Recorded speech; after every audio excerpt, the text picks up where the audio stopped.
Good afternoon, ladies and gentlemen. Thanks for waiting. We pushed the briefing back, obviously, to allow for the President's meeting with the Prime Minister of Israel to wrap up for the pool spray.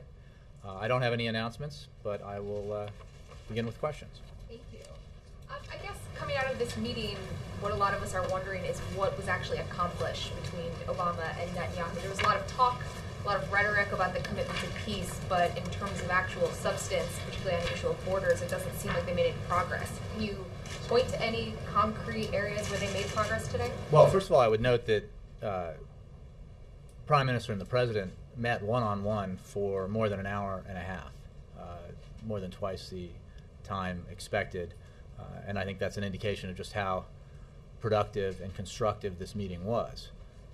They then, after breaking for a bit, coming back in for the pool spray and the statements, they went into a one-on-one lunch with the two of them, just the two of them, in the President's private dining room off the Oval Office. So I think it was a very productive meeting, and a lot was accomplished.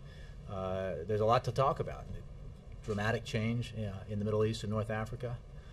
The President's speech yesterday, and all the issues that both the President and the Prime Minister discussed. So we feel it was a very useful and productive meeting. But on the issue of borders, I know the President didn't specifically bring this up in the pool spray, but Prime Minister Netanyahu did. He said that going back to the 67 borders is indefensible. How does that square up with what the President said yesterday? Well, I think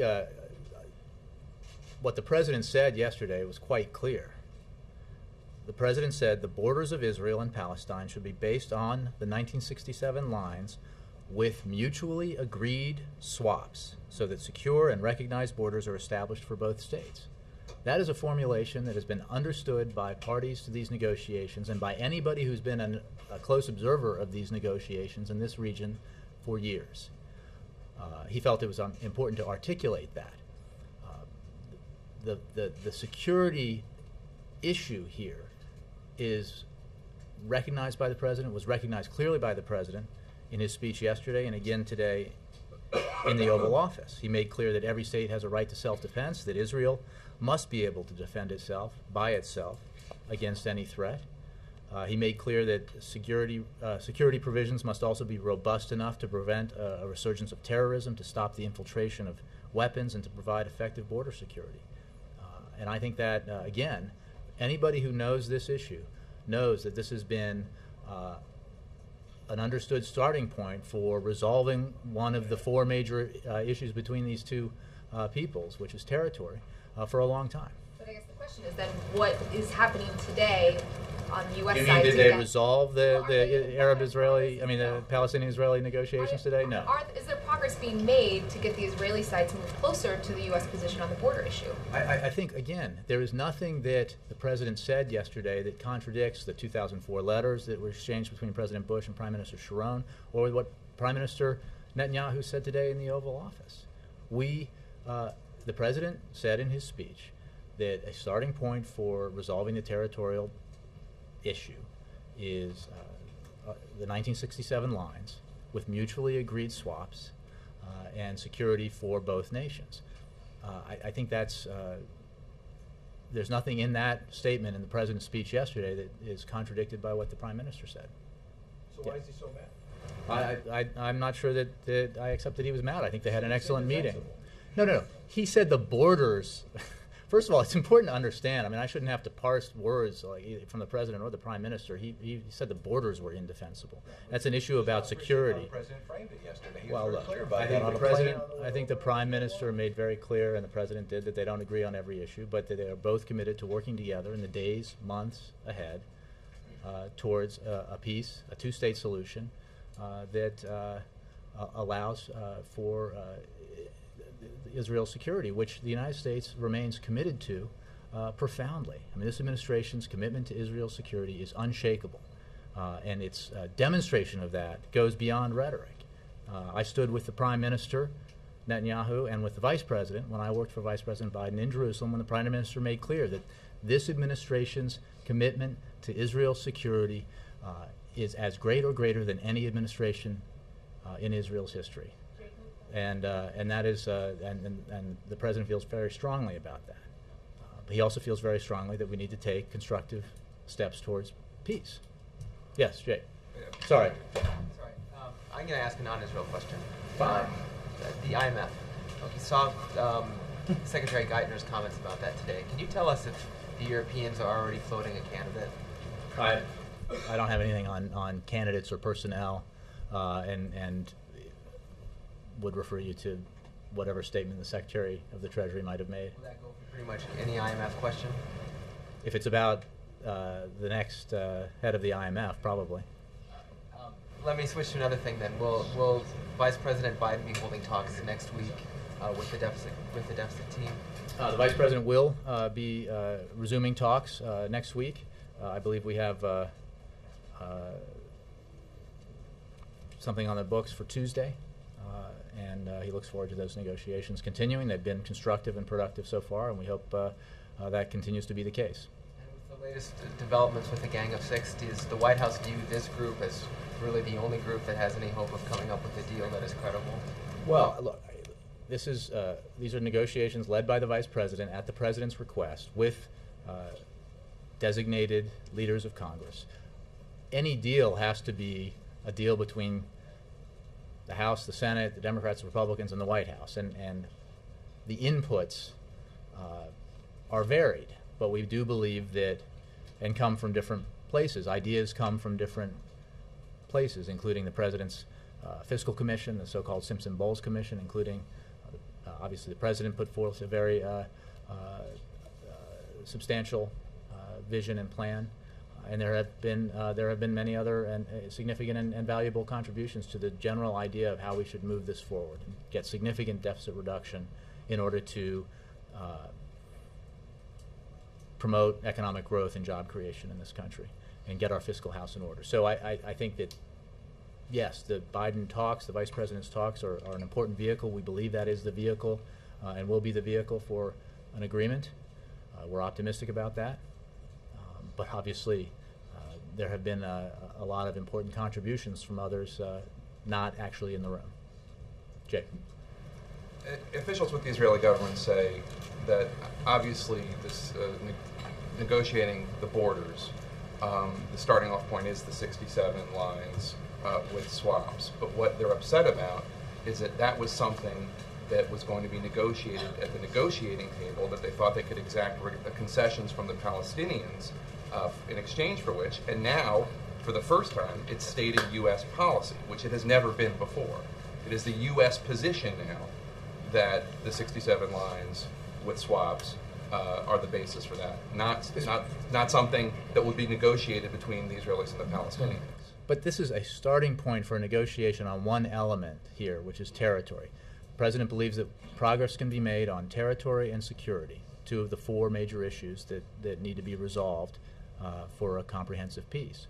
And articulating a position and a truth is not, it's not some radical new departure from where we've been and where the parties have been in these conversations and negotiations that have gone on for many years now. It might not be radical, but it is significant that that is now the stated U.S. position. Well, the President believes that it is important to speak truths that that are evident to all the parties as a way of trying to help move these talks forward. But it is offering the Palestinians, at a time that they are reconciling with an organization that the United States government considers to be a terrorist organization, it is offering the Palestinians a carrot in exchange for coming to the negotiating table. There's no carrot here, and let me make clear again what the President said. First of all, this is a starting point, the basis for the eventual borders, 1967 lines, with mutually agreed swaps. Again, that's the product of negotiations, mutually agreed swaps. All the determinations about security, those determinations are the products of direct negotiation. So this is not an endpoint on the territory issue. This is an important starting point and a recognition of what all sides agree, as you just said, has to be the starting point. Secondly, on the question, the President could not have been clearer on the fact that Palestinian efforts to delegitimize Israel will end in failure. Symbolic actions to isolate Israel at the United Nations in September will not create an independent state. And Palestinian leaders will not achieve peace or prosperity if Hamas continues to insist, on a path of terror and rejection. The President was clear about that yesterday. He's clear about that today. Netanyahu, in his discourse in the Oval Office, seemed to give the President some background information about the refugee issue, and stated that there were as many Jewish refugees after 1948 as there were Palestinian ones. They were absorbed by Israel. The Palestinian ones have not been absorbed by Arab countries. And this is one of the other issues that Netanyahu was upset about, is that he thought that President Obama took a step back from the official U.S. position. In 2004, the letter you referred to from Bush to Sharon stated that basically the Palestinians, it took the right of return off the table. It stated that Palestinians should be absorbed by this new Palestinian state. And President Obama's Jake, position... you heard very clearly. Go ahead, I'm sorry. What President Obama said, it was an issue to be resolved.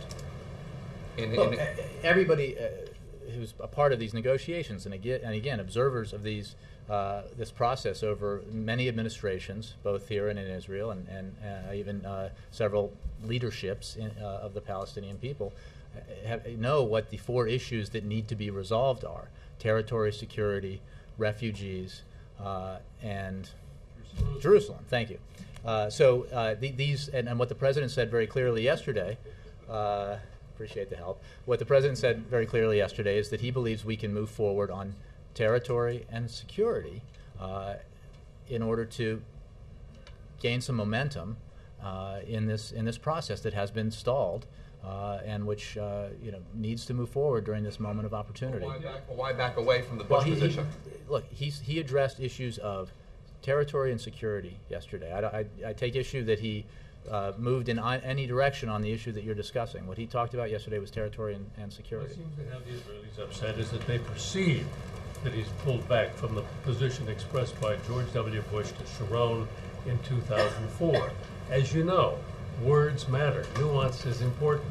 And in 2004, there was an expectation that they would go back to the 67 lines with taking into account the realities on the ground, I believe, which seemed to include the settlements in a way that mutually agreed swaps does not. That and the refugee thing seem to be a backing away. Why are they not? But look, you can perceive or misinterpret what the President said, or you can look at what he said very precisely. Okay, there was actually an article by the Associated Press that wildly mischaracterized what the President said right off of his speech yesterday. Not by you, but the President could not have been clearer. I mean, the formulation of borders of Israel and Palestine being based on the 1967 lines with mutual agreed swaps, that is a formulation that everybody understands who knows anything about this process. They thought they had in 2004. I do not want to negotiate the particulars here. What the President said is not, should not, and is not considered new in terms of a starting point for the negotiations on the territorial boundaries. It is a position that people have accepted to be true for a long time. All parties, all sides here have accepted it. Well, Bill, maybe you haven't followed it that closely, but you know that people who know it and follow this know it to be true. Well, that's what I'm saying. They don't accept it because they would like to reaffirm the language. Again, there of is the nothing 2004 letter between President Bush and Prime Minister Sharon. There is nothing Realities on the ground. on mutually agreed swaps. You can is that not? I mean, that is pretty clear. We're talking about mutually agreed swaps to resolve territorial and boundary issues. That is very clear, Bill, and people understand what that means who know anything about these negotiations, and that has been true for a long time. Did you anticipate this reaction from the Israelis? Look, I think we just heard from the Prime Minister of Israel and the President of the United States in the Oval Office that they had a very constructive and useful conversation, an expression by the President on the fact that they've met 7 times and noted the significance of the relationship, which was symbolized by the Prime Minister speaking to Congress, and the incredible commitment that this administration, this country, has had and continues to have to Israel and to Israel's security. The fact that there's some disagreements, and as I think the Prime Minister said, here and there, friends obviously can disagree on issues, and they should always be able to speak candidly to one another. And I think that was the case in the President's speech. It's the case in the long conversation he had with the Prime Minister today. And it was the case, and is the case, in the way that the President spoke to all parties in this particular process in his speech yesterday, and also to all peoples and countries in the region in his broader speech, which I remind you was about not just the Middle East peace process, but all of the historic change that we've seen in the region. I'm just wondering if there was a candid conversation before the speech where somebody from the U.S. side said, here's what he's going to lay out, and the Israeli side may have said, well, we're going to push back hard if that's what he says. We obviously notified and have constant consultations with our partners, including the Israelis, and consulted with the Israelis prior to the speech. Libya, War Powers Act, is there movement on that from your perspective? Will there be consultation with Congress? I know we're at a deadline on that. As you know, Mike, President has been in consultation with Congress on Libya from the beginning, and the President's actions have been and are consistent with the War Powers Resolution. We have said from the beginning that we would welcome an expression of support from Congress, in this case similar to the one that has been put forward, bipartisan one put forward by Senators McCain and Kerry and others. And again, we have consulted with Congress, we'll continue to consult with Congress, and would welcome support. Is there a feeling, though, that he needs to ask authorization for continued operations? I would just say that the President has acted in a way that's been consistent with the War Powers Resolution, and would welcome an expression of support by Congress. Do you have a legal justification that you can share with us, to sort of that you guys have sought on this, just to make sure? As you know, I know you're not. I'm not aware, but can you share with something? There has been a long debate about in this country about, and which we do not need to replicate here, because the amount, the stuff written about the War Powers Resolution over the years could fill this room, and none of it would be conclusive. We believe the President has acted consistent in a way that's consistent with the War Powers Resolution, and has consulted. He believes that consultation with Congress in matters like these is vital. And that's why he has consulted so regularly with Congress, and will continue to do so. And he's would welcome the support from Congress of the kind put forward in that resolution that I mentioned. Did the President appreciate or need the history lesson from Prime Minister Netanyahu? Well, the President appreciates the conversation he had with the Prime Minister, and obviously the Prime Minister, as the leader of Israel, and not for the first time, has a keen sense of his own country's history, and was happy to hear what the Prime Minister had to say. Was there a specific conversation had about Jerusalem that didn't come up in the press spray? Can you expound upon that a little? I'm not going to. It was a one-on-one conversation. Obviously, the President. You say one-on-one, no aides. Correct. From either side. Correct. And for 95 minutes. And 96. How long was the lunch? Pretty brief, because the President had to go to Langley. That was one-on-one as well, except somebody came in and probably brought them some food. But and again, I think that is indicative of a solid relationship, and the fact that they are able to speak very candidly back and forth and work very constructively together. So, in terms of the content, obviously the President read out to his advisors the content of the discussion, but I'm not going to get into details about it. There was supposed to be obviously this working lunch where I think a 1+10. I think it was. Is that getting rescheduled? Well, we weren't able to do it because it went on for so long. Later today. Well, it's Friday, and we're going to. Before Shabbat, or maybe after Saturday night. Yeah, I think our schedule is packed, and the decision was made that it was better to do the one-on-one. They were having constructive conversations that ran long, and then rather than have a sort of some ceremonial almost lunch with a bunch of people in one room, why not just then go back and the two of them keep talking? So that was, I think, folks from either team who missed out on lunch will go a little hungry this afternoon, but it was for a greater cause. Finally, can you preview the APAC remarks?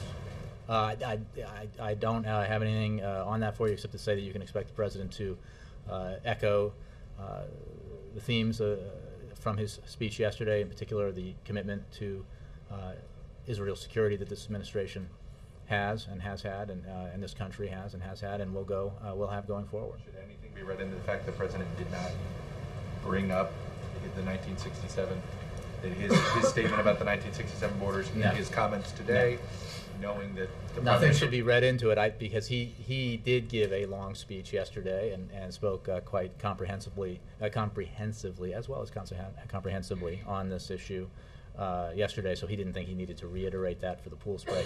They obviously talked about it in their one-on-one meeting. Will you reiterate it on Sunday? I don't want to preview the speech any more than I have. I know you guys always want stuff in advance, but Why wouldn't he? I'm not saying he wouldn't. I'm just saying I said he would echo the themes. I'm not even sure I'm not sure we have that speech in hand yet. So I don't want to say one way or the other what's going to be in the speech before it's given. Jay, can you just clear up what happened yesterday in terms of being late to the remarks? All kinds of people were speculating that the president was on the phone with people, or what was the real reason why he was late? The president was working on his speech, and actually then had a couple of other items not related to the speech that business he had to take care of, national security related issues that were not related to the speech at all. But was it like changing the 67? Had nothing to do with the reports. I assure you, having seen every draft of the speech from the first one, that it had nothing to do. That no changes were made to that language during that time that led to the delay. Yes. Just to clarify, so they only met one-on-one. There was never any staff in the room. Well, staff came in. Obviously, there was some staff in there for those who came in for the pool spray. So the meeting itself was one-on-one. For an hour and a half. Yeah, from 11:29 to 1:05. Then they broke, and the president met with his team, and the prime minister, I believe, went and met with his team. Came back. They had the pool spray, and then broke up briefly again, and then came back and went to lunch, and that's when I left. So. Okay, but in the readout, I know you said he gave the staff a readout on content. What did he say about the tone of those private discussions? That they were productive and constructive and useful. Did he mention any? I mean, can you describe what the conversation, characterize the conversation? I mean, did the prime minister bring up the 1967 borders and what? They talked about all the issues related to the speech and related to the developments in the region. Beyond that, I'm not going to get into specific detail because the president moments ago spoke about their meeting, and I'd rather leave it to him. Yes. Sorry, one more thing. Can you just give us a sense of what's next on this topic for the president, for members of the administration? On the Middle East peace process, President administration wants and encourages both sides to return to direct negotiations. He made clear that Palestinians have to answer some very legitimate and serious questions about how they move forward with negotiations, given the reconciliation agreement they had, that the PA had with Hamas, and so that obviously is something that needs to be resolved. But he wants this process to move forward. He thinks that this is an important window, and that, as he said yesterday, there are this doesn't get easier as time goes on. This will not get easier for the Palestinians or the Israelis. It is in the interest of both parties to reach an agreement that can create a lasting peace and a two-state solution. John Christopher. Jay, since the President's historic address to Parliament on Wednesday is being characterized as the anchor speech of his trip to Europe, can you flesh out just a little bit what the President wants to accomplish in this address? Well, I will simply note that the speech will echo what he wants to accomplish in the trip, which is to reaffirm the importance of our relation with our European allies, in particular with the state visit to the UK, the special relationship with the United Kingdom and the British people, talk about the cooperation we have on so many issues, including international economic issues, but also Afghanistan, Libya, in terms of foreign policy, and so many others.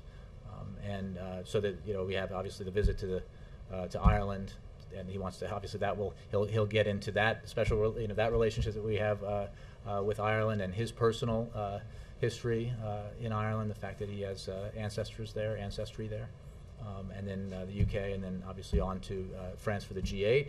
He will he has asked, as you heard in the speech yesterday, that a focus of this discussion in part be about ways that we can work together to enhance economic development in Egypt and Tunisia, and then on to Poland, a very important and close ally in Poland. So he's very much looking forward to the trip.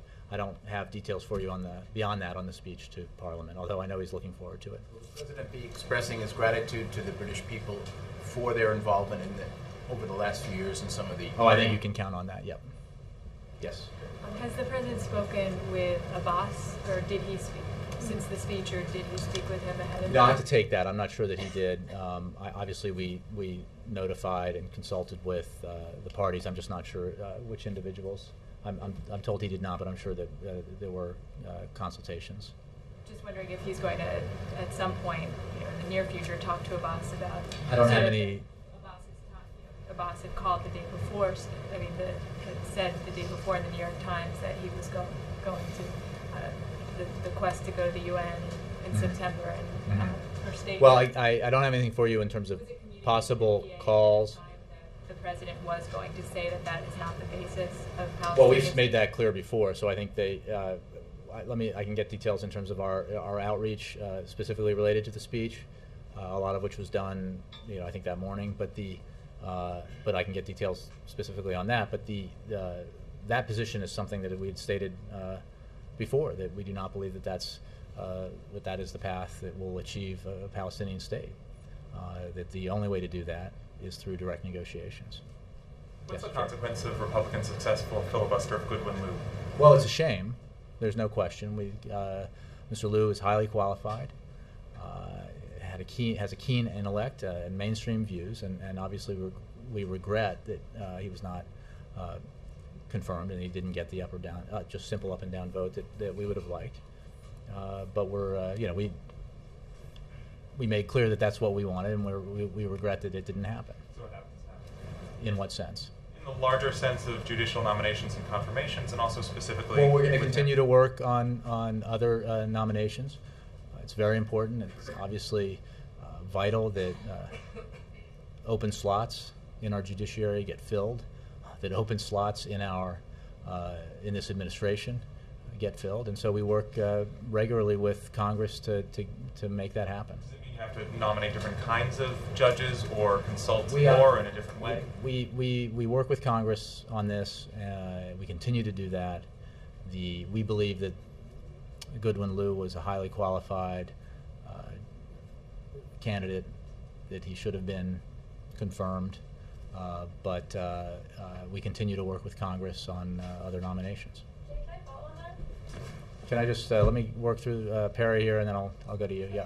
Well, Saudi Arabia that mentioned in the speech yesterday. The President mentioned a lot of countries. You will note that the countries he did mention in the speech have either gone through democratic transformations, Tunisia and Egypt, or are currently experiencing the kinds of upheaval that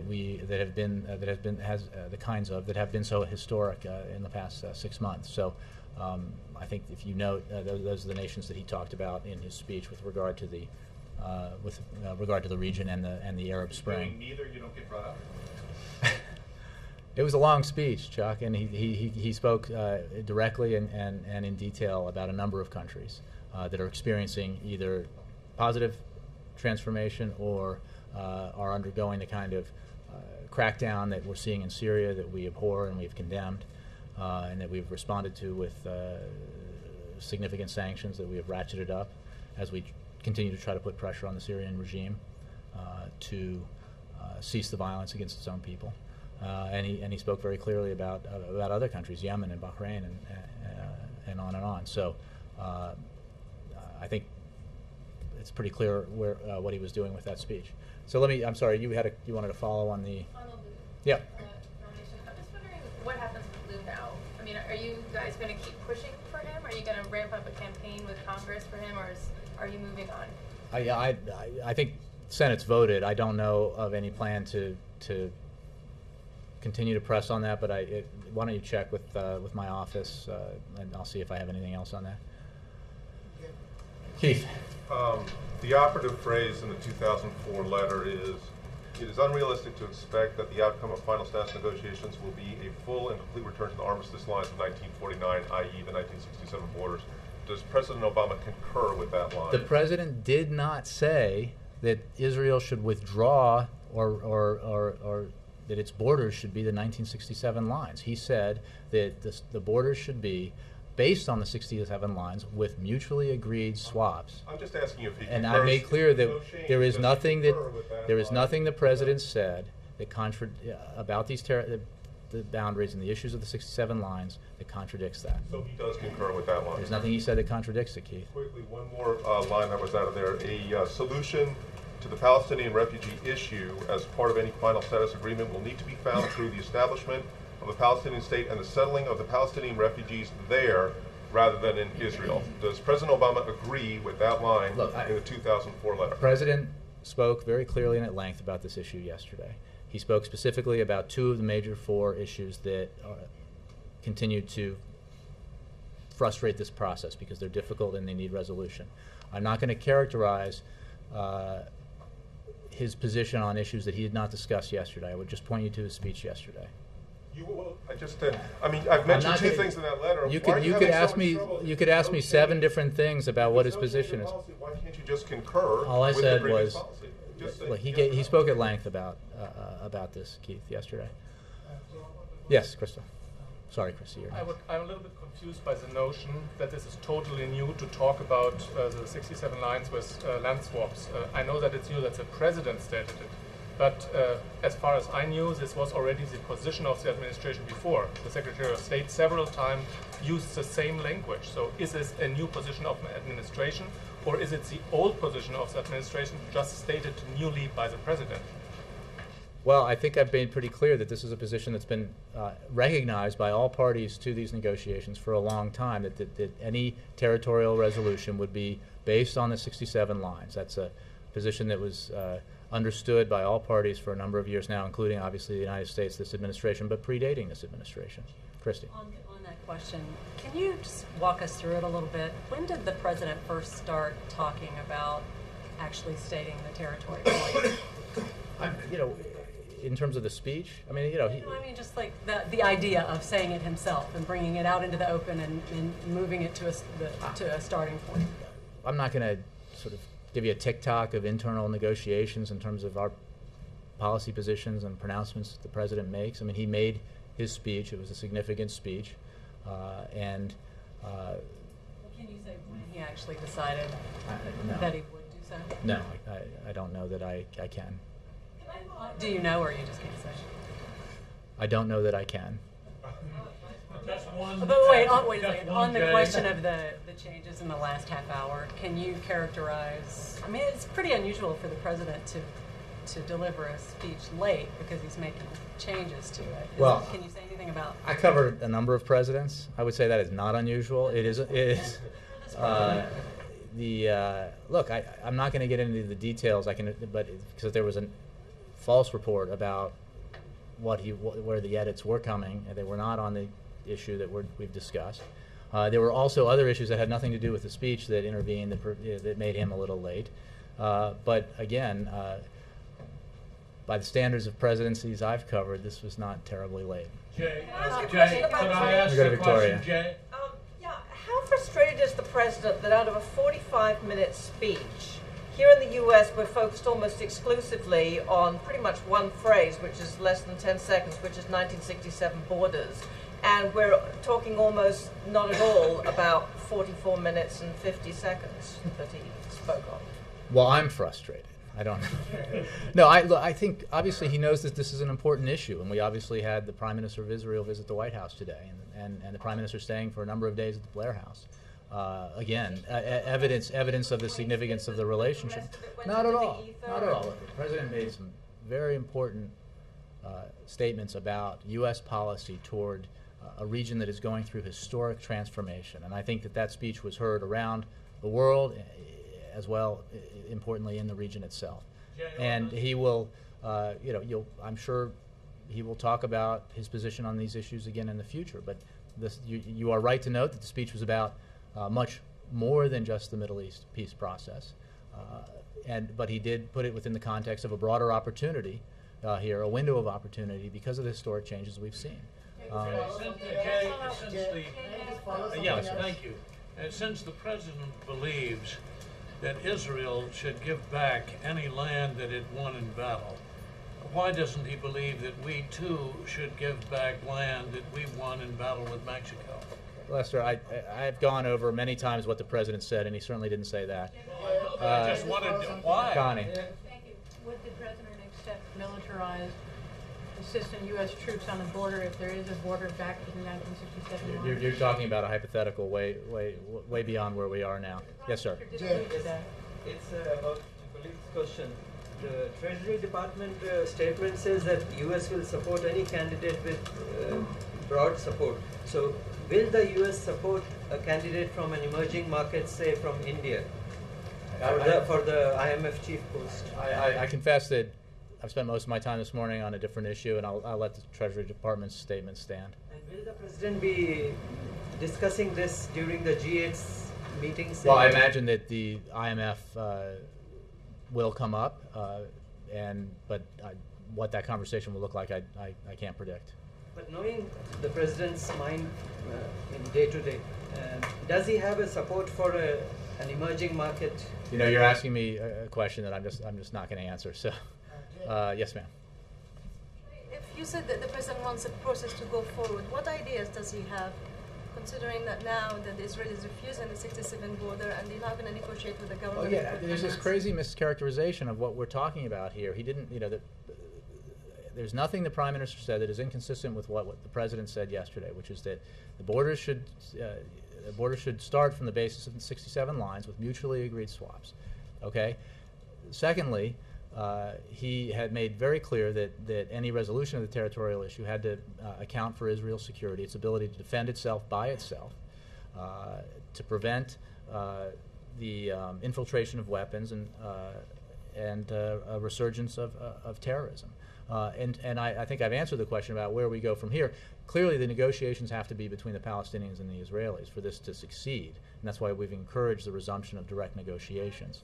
But how are you going to bring them to the negotiating table, considering all the facts that we have seen? Well, I think that some issues need to be resolved, as the President made clear.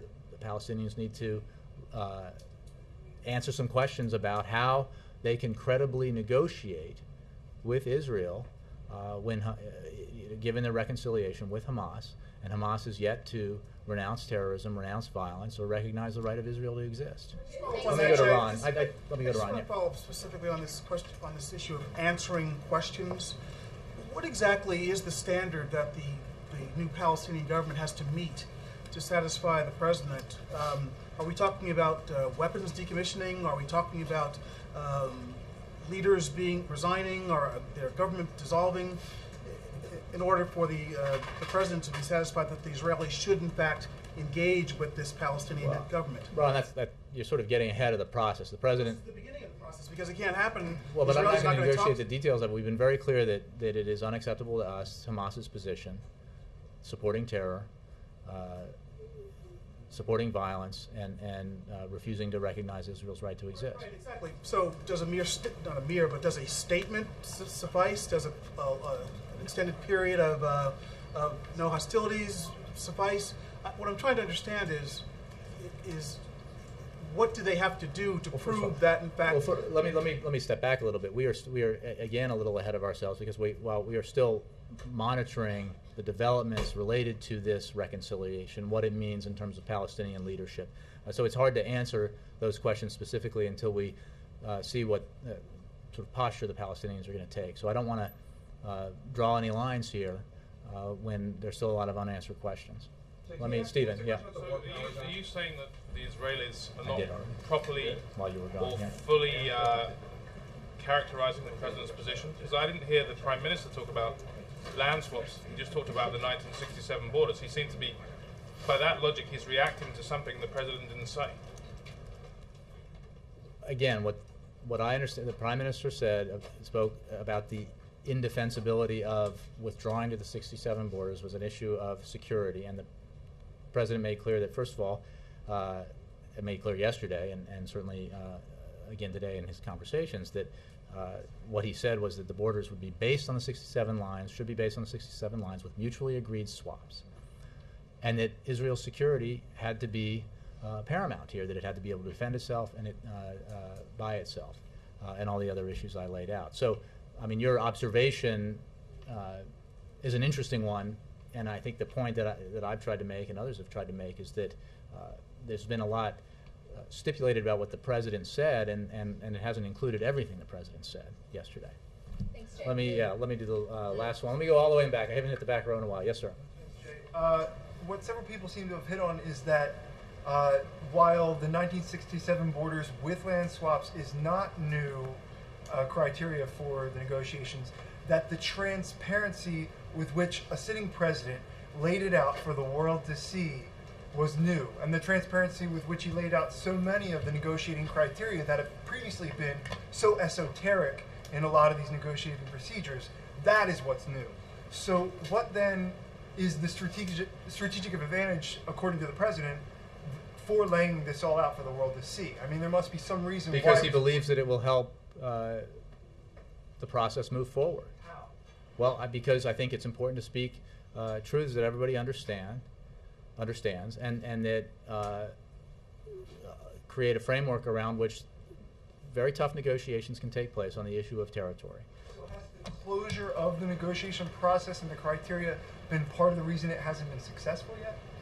Well, look, this has been a process that has that preceded this administration and has been a challenge to successive administrations as well as leaders of the parties here. And I think that the president's very interested in trying to find a way to move forward. He understands that this is a hard issue, and that's why it has been so hard to resolve. But the speech he gave yesterday, the section of the speech on this issue, was all about his desire to try to move the process forward. Thanks, guys. Can I follow up on Chuck's question about the War Powers Act? Because I don't understand how the U.S. is behaving in a way that's consistent with the War Powers Act.